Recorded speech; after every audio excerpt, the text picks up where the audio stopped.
그 부분은 저기 또 우리 예안왕이 항상 재밌게 영상을 잘 만들거든요. 제가 자유회의에서 했던 연설 내용을 잘 편집을 했으니까 그 내용을 먼저 보시고 그 다음에 제가 이어서 방송을 하도록 하겠습니다. 요거거든요. 네, 한번 틀어주십시오. 잠깐 10분 보고 시작하겠습니다. 저는 어제 새벽 한 1시 반인가 2시쯤까지 기다렸다가 트럼프 대통령 연설 보고 잤는데 뭐 전체적인 내용은 똑같았습니다. 이란은 핵 개발을 하면 안 된다. 그리고 테러 활동을 중지해야 된다. 그에 대해서 미국도 협조할 의사가 있다. 이런 얘기를 했는데 사실 이거는 이란과 동시에 북한도 동시에 들으라고 한 얘기입니다. 그리고 우리는 이 부분에 대해서 굉장히 무심하고 잘 모르는 것 같은데 여기에는 중요한 연결고리가 있습니다. 이란의 핵 개발, 그다음 미사일 개발에는 북한이 연결되어 있고 그것을 중개해주는 나라가 중국입니다. 물론 러시아도 포함되어 있지만 중국이 가장 큰 비중을 차지하죠. 따라서 북한의 핵 개발을 저지하는 데 있어서 중국을 막지 않는 것은 굉장히 우리가 큰 그림에서 작은 이파리 하나, 북한이 하는 것만 보고 결국 몸통 뿌리에 해당하는 중국을 간과하게 되거든요. 그래서 우리는 반드시 중국에 대한 문제를 짚고 넘어가야 되는데 아직도 우리나라에서는 중국의 위험성이라든가 중국의 한국 침략에 대해서 경고하는 그런 메시지를 들을 때마다 대다수의 한국인들이 무심하는 게 굉장히 큰 문제라고 봅니다. 우리나라 대중들은요, 앞으로 자신들이 듣고 싶어하는 말을 듣기보다는 진실을 알아야 될 필요가 있는데 문제는 아직 거기에 대한 준비가 안 되어 있는 것 같습니다. 자, 예를 들어서 오늘 지금 11시 41분이니까 앞으로 20분 뒤면은 문희상 국회의장하고 그 다음에 라트비아에서 오신 국회의장 이름이 무르니에제라는 분하고 오찬이 있을 겁니다. 이 시기에 왜 라트비아 국회의장이 왔습니까? 여러분 우리가 라트비아라고 하는 거 있습니까? 미국이나 중국이나 일본, 러시아라고 좀 모르겠는데 이때 왜 이런 사람이 나타나는 겁니다. 근데 이 얘기 제가 하는 이유가 있습니다. 왜냐면은 그 2017년도 비트코인 문제를 가지고 한창 시끄럽던 시절에도 라트비아 대통령이 문재인 대통령하고 만났습니다. 그게 아마 2017년 2월인가 2018년 2월경이었습니다. 그때가 언제였느냐? 북한으로 대북 송금을 하는 의심을 받던 라트비아의 ABLV라는 은행이 있습니다. 그 은행 지금 은행 명함 취소됐죠. 이 은행을 미 재무부가 경제 제재를 가했을 때 그 시기에 문재인 대통령은 라트비아 대통령을 만나고 있었습니다. 평창 올림픽 어쩌고저쩌고 하면서 지금 이란 문제로 미국이 전쟁이 날 일촉즉발의 위기 상황에서 대립하고 있는데 이 상황에서 라트비아 국회의장은 왜 온 겁니까? 이상하지 않습니까 이런 거? 그러게. 시기가 안 맞아요. 그러니까 시기가 너무 똑같다는 거예요 이거는. 그리고 아까도 얘기했지만 라트비아가 어떤 나라였느냐?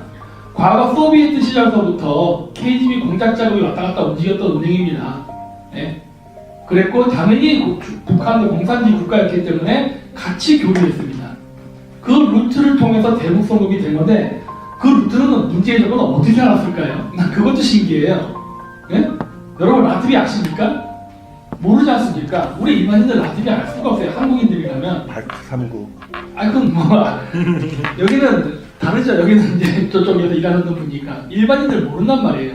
그리고 이 시기에 이런 사람들이 온다는 것 자체가 굉장히 이상하고 미국하고 이란이 지금 이 문제 핵개발 저지 그 다음에 테러 활동 중지를 해당하는 이 와중에 아까 얘기했듯이만 이란에게 요청한 내용은 북한에게 요청하는 내용과 동일한 내용입니다. 왜? 이란의 무기는 북한이랑 연결되어 있기 때문에 따라서 이란의 요구한 내용은 북한의 요구한 내용과 동일한데 왜 이 시기에 또 똑같이 2년 전에 했던 행동을 반복하냐는 겁니다. 그래서 저는 지금 이 문재인 정권의 어떤 색깔이라든가 그 정통성에 대해서 굉장히 의심을 합니다. 이 나라 지금 우리나라 그 강요들이 과연 정상적인 정치일까 아니면 공산주의자임에도 불구하고 우리나라 민주주의 국가 정치를 위장한 어떻게 보면 간첩일 수도 있지 않을까 하는 의심을 할 수밖에 없습니다. 왜 그러냐면 이번에 비록 떨어지긴 했지만 조국 법무부 장관 사모펀드 얘기 지금도 언론에 묻혀서 잘 안 나오고 있는데 그 사모펀드 중국에서 마련해 주는 거 아닙니까? 6천억의 MOU 양해각서 맺었고 중국 감수성 화강 과학발전개발공사로부터 아까 얘기했지 MOU 협정을 맺고 그 다음 시작된 것입니다. 그리고 거기서 만들어진 그 포스링크라는 회사를 인수해서 그 회사가 세톤이라는 회사를 통해 가지고 코링크라는 가상화폐 거래소를 만들었는데 그게 2018년 9월일 겁니다. 아마. 그 시점은 중국에서 가상화폐 거래가 금지된 시점하고 같은 달입니다. 중국 자본의 영향을 의해서 만들어진 조국의 사모펀드가 중국 가상화폐 거래를 위해서 같은 달 같은 시기에 만들어졌다가 과연 우연일지일까요? 그리고 나서부터 우리나라가 어떤 일이 발생하느냐? 우리나라가 전 세계 가상화폐 거래소 1등 국가가 됩니다. 가상화폐를 만들지도 않은 나라가 어떻게 거래는 1등을 할 수가 있습니까? 그 암호화폐 다 어디서 왔습니까? 중국에서 왔습니다. 그 중국에서 가상화폐 거래소 어디로 갔습니까? 임종석이 있지 않습니까? 아랍에미리트 왔다 갔다 했지 않습니까? 아랍에미리트 왜 갔습니까? 이란 때문에 간 거 아닙니까? 그 이란은 왜 여기에 연결되나요? 당연히 대북 성공으로 연결되는 거 아니겠습니까? 이게 같은 네트워크 고리일 때 우리나라는 여기에 대해서 전혀 관심을 갖지 않는다는 거예요. 지금도 그렇고 대중은 이런 얘기를 하면은 어디 강 건너 불 건너 얘기처럼 생각하고 그저 여러분들이 좋아하시는 국내 이슈만 합니다. 맨날 조국 구속, 정영식 구속 이런 얘기만 하는 거예요. 이 사건이 터지면은 문재인 정권뿐만 아니라 지금 문재인 정권 하에 꽂혔던 모든 인사들이 대대적으로 체포할 수도 있고 탄핵할 수 있는 이런 저런 무기를 안 쓴다는 거예요. 왜 안 움직이십니까? 왜 중국에 대해서 침몰하냐는 거예요. 이게 얼마나 심각한 문제인데.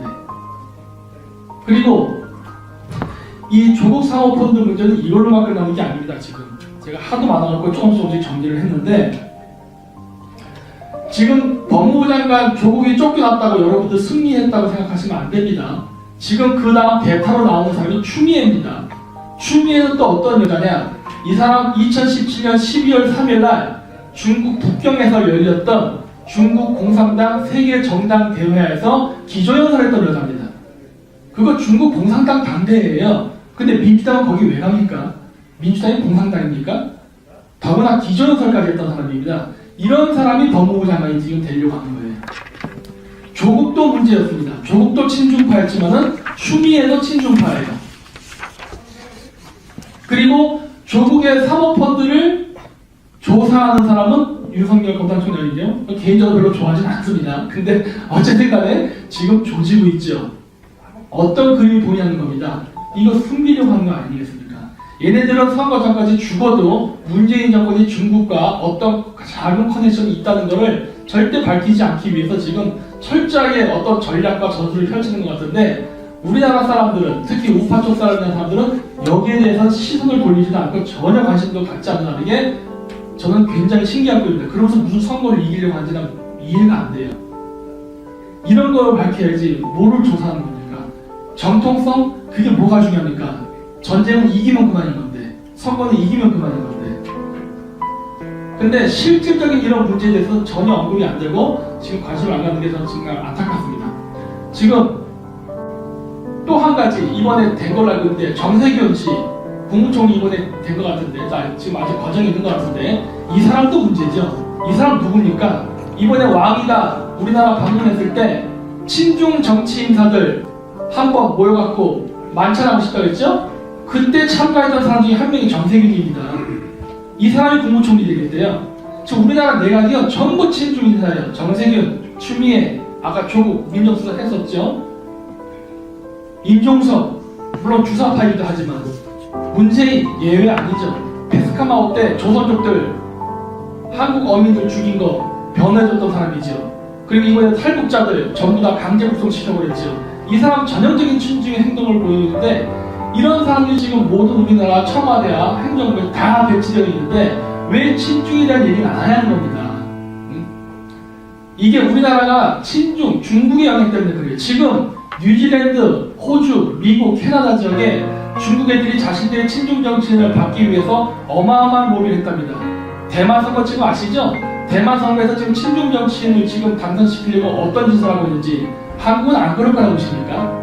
한국에는 중국 애들이 친중 정치인들을 이번 선거에 대거 당선시키기 위해서 공작 안 할 거라고 보세요?